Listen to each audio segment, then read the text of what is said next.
The settlement of affairs in Europe, at the conclusion of the Great War, served as a perfect illustration of the Bible's statement, "O Jehovah, I know that the way of man is not in himself, it is not in man that walketh, to direct his steps." The concepts of international cooperation for the benefit of all, already voiced before the war, but mocked by what had transpired, were resurrected again to prominence. The chief apostle was the President of the United States, Woodrow Wilson, who entered the war, preaching the ideals of an international peacekeeping body, arms reduction, the abolition of secret international treaties, and a just peace that reflected joint responsibility for the war on the part of all the protagonists. Germany and Austria understandably embraced Wilson's gospel wholeheartedly, but with the war over and the Central Powers militarily crippled by the armistice terms, the victors sat down at the Paris Peace Conference, without the vanquished, to decide the shape of things to come. Wilson's internationalism had already been hailed by leaders and peoples alike, but as negotiations got underway, it was brushed aside in favor of national pride and revenge. General open discussions were quickly replaced by secret conferences between the Big Four, Wilson of the USA, Lloyd George of Britain, Clemenceau of France, and Orlando of Italy. The feeling quickly grew among the victorious European nations that Germany was the cause of the war and that Germany must pay. Wilson, most of whose constituents on the other side of the Atlantic hadn't heard a single shot fired, was unable to restrain his European colleagues whose backyards, homes and families had experienced the worst ravages of war. The Treaty of Versailles and other associated treaties which emerged were compromises. Wilson got his League of Nations, but only just, and that was about all. France took Alsace-Lorraine and the Somme mines. Britain grabbed the German colonies. Italy acquired territorial concession.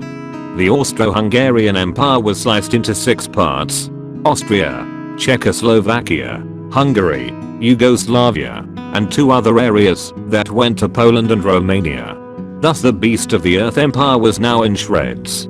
The Germans, who were expecting a settlement along the lines that had been forecast by Wilson and originally applauded by all, were outraged. The terms that hurt them the most were those that placed the entire guilt for the war on their shoulders. There was also demand that payment of enormous reparations and cut their territory in two, with a corridor of traditional German land being given to the newly formed Poland. Under the threat of the Allied armies, they had no alternative but to sign. Austria, Hungary, and Bulgaria had to submit to similar humiliation and economic hardship. Of special significance in the processes that produced these terms was the influence of public opinion on the politicians. The effects of the sloganeering during the war could not be undone. The Allied leaders had been hampered by their own rhetoric and propaganda, which had whipped up vindictive feelings in the masses. Thus democracy had planted seeds that would mature 20 years later into an even greater harvest of carnage and destruction. The League of Nations, with its noble-sounding title, came into operation on the 10th of January 1920. However, it had moral status only. It could consider matters referred to it and make recommendations and decisions, but it had no military arm to enforce them. Enforcement depended on the willingness of the nations individually and collectively. The International Court in Hague came under its auspices. Meetings of the Council of the League took place in Geneva. The ultimate failure of the League to prevent a Second World War has been attributed to various factors, including the absence of the United States, whose Congress refused to ratify the agreement reached by Wilson, and its lack of military power. But the history of the body that superseded it after World War II, the United Nations Organization, in which these defects were apparently remedied, has shown that not even a powerful and more representative body could have averted war. Only divine omnipotent power and justice can induce nations to forego wicked and selfish policies and conduct. For when thy judgments are in the earth, the inhabitants of the world learn righteousness. Apart from the Treaty of Versailles and the work of the League of Nations, there were other instruments of peace forged in the 1920s. The 1925 Locarno Agreement between France, Great Britain, Germany, Italy, and Belgium mutually guaranteed the newly established frontiers. War between these states was outlawed. Furthermore, in 1928, 61 nations, including Germany, Italy, and Japan, signed the Kellogg-Briand Pact, which required all parties to solemnly renounce war as an instrument for settling disputes.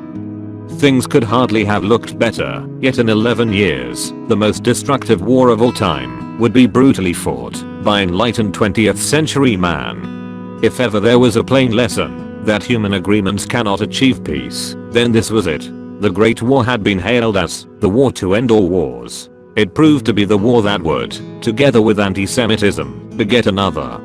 The Western powers may have wished to end war, and certainly Britain and France desired peace, as they looked back nostalgically to the pre-war days, when their empires and prestige had been at their peak. But the spirit of democratic nationalism, released in the territory of Central Europe, would not lie down and die of itself, and leave the victors to enjoy the spoils. The problem of a unified Germany, anxious to share great power status, lay unresolved, while the festering discontent of ethnic peoples in the newly created Central European states continued to agitate across the unnatural borders drawn at Versailles. Czechoslovakia was just that, a loosely hyphenated democracy freed from the ambit of a now defunct Austro-Hungarian empire. The cosmopolitan rule of Vienna had managed to keep Slavs, Croats, Slovenes, Magyars, and other groups together. But its demise amplified the waves of independence, which would not permit the continuance of an unnatural unity. Besides, Hungary was looking over the fence to territories its Slav and Magyar peoples historically claimed. To the north, recreated Poland contained the Danzig corridor. Danzig, modern-day Gdansk, declared a free city, was Polish by location, but German, or Prussian, by tradition. This geographical deformity, separated from Germany, would ultimately form the final excuse for Hitler's invasion of Poland. Austria, reduced to less than 1/4 of its former size, its population diminished almost fivefold, was left without a sufficient agricultural and economic base for existence, while its predominantly German-speaking people looked to Berlin for alliance. Beyond Poland lay the Baltic states, separated from Russia, but essentially under the aegis of the Great Bear. And to the southeast, the Balkan states had suffered a similar fate, divisions without due regard to ethnic relationships. Europe was a seething mass of peoples, divided by new international boundaries, which would inevitably have to be redrawn.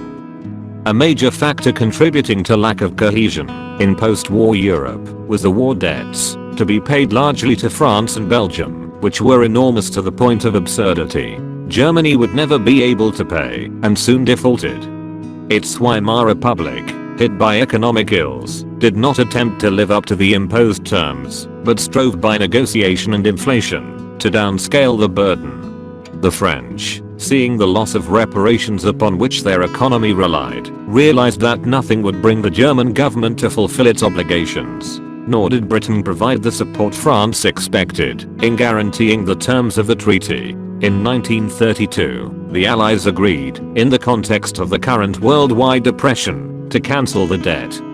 The United States, for its part, had left Europe to itself. After Woodrow Wilson's death in 1924, America, alone of the combatants, to survive the war economically healthy, became once more isolationist. Its contribution towards peace and stability was limited to the ill-fated Kellogg-Briand Pact and massive economic support for Germany to modernize its industry.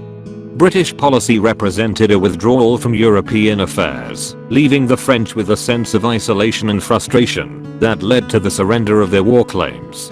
This policy of weakness disintegrated further into an apathy of appeasement on the part of both Britain and France. Once democracy in Germany gave way to fascist National Socialism, better known as Nazism, in January 1933. Under its charismatic leader, Adolf Hitler, whose bluster, bluff and bravado would outmaneuver a dispirited and compromising Western alliance, Germany ignored treaty obligations, which limited its military strength. It also began to implement a policy of repression of the Jews, which, unchecked in the climate of appeasement, later developed into outright genocide. We do well to look northward to Russia. At this point in time also, at the end of World War I, Russia was a defeated and disoriented power. Her European designs appeared thwarted, the Bolshevik Revolution of 1917 having left the country in the grip of internecine fighting. But the success of Leninist communism enabled Russia to discard her recent feudal outlook and embark on modernization. With the succession of Stalin in 1924 and his accession to dictatorial power in 1927, Russia forged ahead industrially. Stalin introduced a vicious policy that repressed Soviet citizenry. Peasants were forced into agricultural collectives. Atheism was institutionalized, and a police state was established to check nonconformism. As part of the policy, persecution of the Jews restarted, with suppression of their religion and culture, many of their academics and leaders disappearing into Siberia's vast wasteland. The USSR, the one country feared by Western democracy and German fascism alike, was to utilize her vast resources to thrust herself into superpower status within 3 decades, thereby preparing herself for her final divinely appointed role. Thank you for watching. Subscribe to get notifications of new videos. Like, share and comment below.